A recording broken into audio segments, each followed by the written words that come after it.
Looking forward to tomorrow night? I wish we were into it in a good bit of form.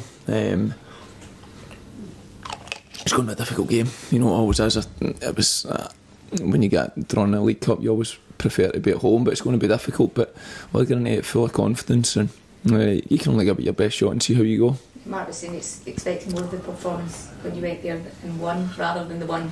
I hope so.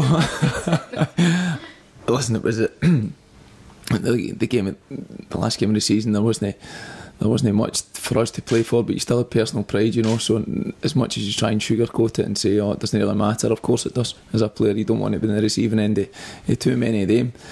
Thankfully, there's been more positive results since Mark came in than what there has been negative ones. So,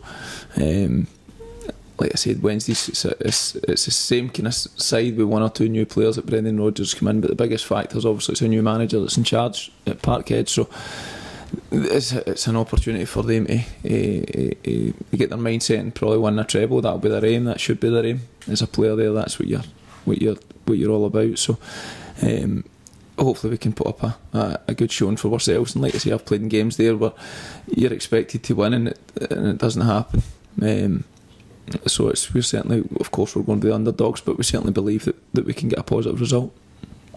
The manager said that the end of last season will have no relevance to the next game, but for your own personal, your professionalism, do you feel something different going into this game? In comparison to the last game? Yeah. No, I don't feel anything that's the same at all. It's completely different. When you're playing a result that has it doesn't go that way, you're only trying to concentrate on the next game. For us, I don't know how many games we've played since that Celtic game, so it's certainly not in any of our mindset. Get into the game wondering are we going to get beat handsomely. That's not once crossed our mind. We've come back, you've had a good pre-season. We've had the games that we've played in so far have been good games. I think the League Cup for us has been very good.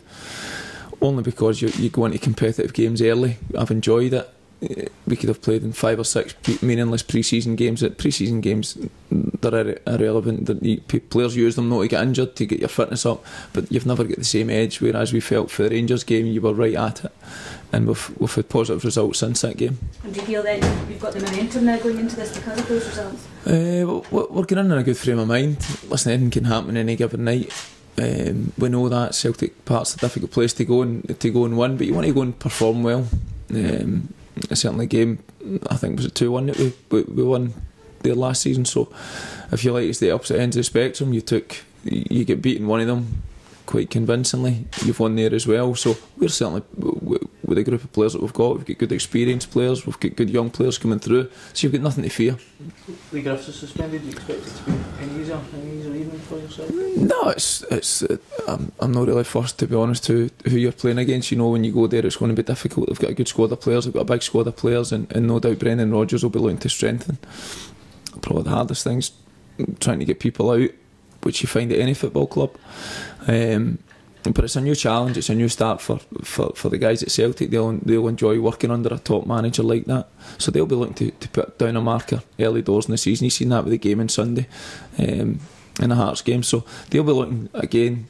Like I say, you're judged as a Celtic player, you're judged of them winning trophies, and this is an opportunity for them to get into the next round, as it is with us. They're not shying attacking options, are they? Yeah, they're not. You know, they've got. Listen, that's why Celtic for me are the best squad in the league. They've got the biggest budget in the league, and they've got a manager who's a top manager. So they've really pushed the boat out this year, but. I think they had to do that, which is great for the supporters. But we can only concentrate on what we can do. You know, like I say, we're getting into the game. We've lost one so far against Rangers, but I felt we performed well, especially in the first half. So we're getting into the game full of confidence. We've not got anything to lose at all because there's no pressure on us. Nobody's expecting us to get the result. So, but we certainly believe that we can get something out of the game. A lot of speculation around Marvin Johnson's future. Do you think he'll view tomorrow night as a platform to show what he's all about? Marvin's he's performed like that since he came to the football club. That's the one thing that this club have tried to do. They've got a core of experienced players that try and help the younger players along. If you can bring in your own and sell them on, great. If you can unearth a few gems along the way, and Marvin's certainly done that, but he's valued extremely highly at this football club. he's come in and I said it before, I've played at a high level down south. I know what the level's capable of, and for me that's the level that Marvin should be looking at. I think Marvin's got to be, he's more than good enough to play in the Championship. You see the player, I look at the wide players that I played with and they're not as good as Marvin. So I think what Marvin's got to, for the club, I think Marvin's just got to perform well. It's still early days in the transfer window, but he's got to pick the right club with the right pedigree that suits Marvin's ambition. From the sound of things, you kind of resent the fact that perhaps come September time he might be away? So there might be a few more that'll go. That's the nature of the football club up here. It's the same as every other club. You know, if it's the same if you're at Celtic or Rangers, if you've seen it with Virgil van Dijk, Celtic's best player, they get 10 million or whatever it is from Southampton. Clubs up here can't compete with English sides with the budgets that's there. So it's important that you get the most that you possibly can, but what the player's worth, you know. I think it's a short career for a footballer. There comes to that point where you need to earn as much as you possibly can. You need to strike when the iron's hot, but at the same time it's a business and you need to get what the players value that, and for me Marvin would be completely wasted going to a League 2 club, going to a League 1 club, because he's much better than that in my opinion.